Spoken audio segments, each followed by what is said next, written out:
What's up, everybody? You got the Innovations Man here, coming to you live again from the closet, my fancy studio here. I got the rain in the background here because the story I want to tell today took place in the pouring rain in the middle of Fort Benning, Georgia.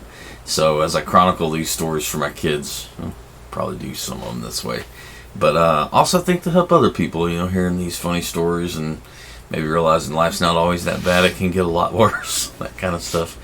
So, this was years ago now, April of 2002. I was actually in basic training, AIT for the infantry when this happened.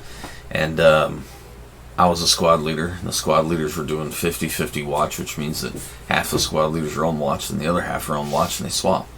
So it's pouring down rain. It's not very cold, but it's pouring. We can't see a thing. It's just drenched. I mean, there's little rivers being formed in our area and everything else. Well, we had dug these positions, a two-man fighting position, where it's recessed in the bottom and you have like a V looking out so that you can, defend against people coming, but two people share a back end to where you can kick grenades in a sump pit and everything, and it's deep below the ground, built into a hill, and they were getting filled up. A lot of them, they're getting rained on so bad if you didn't build a little canal around it like you're supposed to. Well, the middle of the night, my shift's almost over, and I walk over to find the guy that's supposed to relieve me, and he's not there.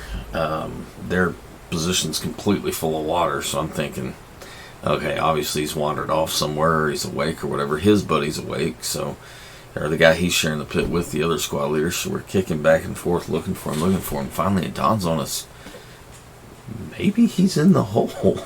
And so we all kind of panic when we realize he's in the pit, and so we grab a hold of his bag and pull it. Well, when we did, he apparently had sealed himself into this little area, waterproof wise, and had a bubble of air, and in the 30 minutes that it took to fill this watery grave that he was in, none of the water had gotten into him yet, so he's passed out asleep.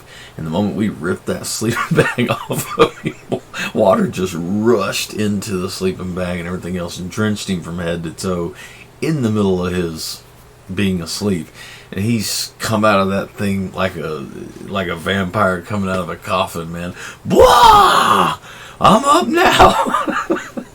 And I'll never forget that, though, the scaredness of thinking he had drowned, and then all of a sudden, hey, oh my God, we just drenched him, but, there was no way he wasn't going to get drenched. But just one of those funny memories you go through in the Army where that's just life. That's a daily occurrence, and when you get to the point where when someone else is suffering, you can laugh with each other and, make fun of each other, but that's one of those memories that makes me laugh thinking back on it.